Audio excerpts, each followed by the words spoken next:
पाप पुण्याचं व्यापारीकरण सुरू झालेलं होतं। 4 वर्णांमधून 4000 जाती निर्माण झालेल्या होत्या आणि या हजारो वर्षाच्या जाती व्यवस्थेखाली इथला समाज दडपला गेला होता। या समाजाची अवस्था अशी होती की त्यांना खायला भाकरी मिळत नव्हती, प्यायला पाणी मिळत नव्हतं, अहो इतकंच काय पण त्यांना चालायला रस्ता देखील मिळत नव्हता। अशा परिस्थितीमध्ये या लोकांच्या व्यथा वेदनांची दुःखाची झळ त्या नियतीला लागली आणि त्या नियतीनं एका महापुरुषाला जन्माला घातलं आणि या महापुरुषानं या जाती व्यवस्थेच्या छाताडावरती पाय ठेवून खऱ्या अर्थानं या माणसांचा कोंडलेला श्वास मोकळा करण्यासाठी या विषमतेच्या दऱ्या बुजवत त्या ठिकाणी समतेचा आणि विचारांचा वटवृक्ष निर्माण करण्याचं महान कार्य कोल्हापूर संस्थानामध्ये ज्या महापुरुषानं केलं ते व्यक्तिमत्व म्हणजेच राजर्षी शाहू महाराज।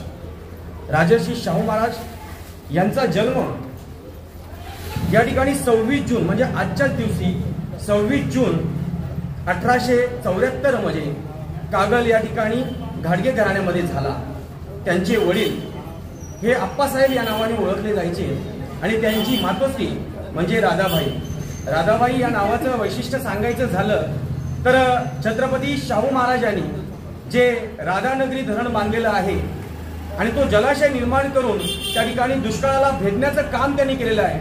ज्याप्रमाणे कृष्णानं आपल्या मातेच्या जन्मदात्या मातेच्या देवकीला एक प्रकारे तिच्याबद्दलचं प्रेम व्यक्त करण्यासाठी कंसाचा वध केला आणि त्या ठिकाणी त्या जेलमधून त्या सुटका केली आणि त्याचप्रमाणे प्रजेला सुखी केलं आणि त्याचप्रमाणे हा कलियुगातील श्रीकृष्ण ज्याने आपल्या आईच्या नावानं एक जलाशय बांधला आणि त्या ठिकाणी या गोरगरिबांना त्या दुष्काळी परिस्थिती असलेल्या लोकांना पाणी देऊन मदतीचा हात दिला आणि मातेबद्दलचं प्रेम जगापुढे मांडलं। असं हे व्यक्तिमत्व। शाहू महाराजांचं अगदी लहानपणीचं ओरिजिनल नाव जर बघितलं, गाडगे घराण्याचं नाव बघितलं तर ते यशवंत होतं आणि यशवंत नाव जर बघितलं तर यशवंत नावामध्ये किमया आहे, एक जादू आहे। खरं तर महाराष्ट्राची ओळख म्हणजे शाहू फुले आंबेडकरांचा महाराष्ट्र असं आम्ही म्हणतो आणि हे यशवंत नाव म्हणजे या 3 नावांना जोडणारा एक धागा आहे।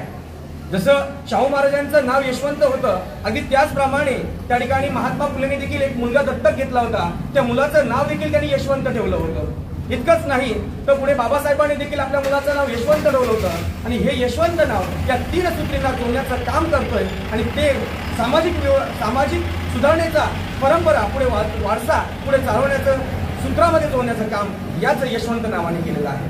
खरं तर त्या ठिकाणी ज्यावेळेस हा यशवंत 10 वर्षाचा झाला त्याच वेळेस या ठिकाणी कोल्हापूर संस्थानाचे महाराज चौथे शिवाजी महाराज यांचं या ठिकाणी निधन झालं आणि त्यांच्या निधनानंतर त्यांच्या धर्मपत्नी आनंदीबाई यांनी या ठिकाणी या गाडगे घराण्यातील या यशवंतला दत्तक घेतलं आणि खऱ्या अर्थानं या कोल्हापूर संस्थानाचा वारसदार म्हणून त्यांची नेमणूक केल्यानंतर त्यांच्या शिक्षणाची व्यवस्था त्यांनी पुढे धारवाड या ठिकाणी केली।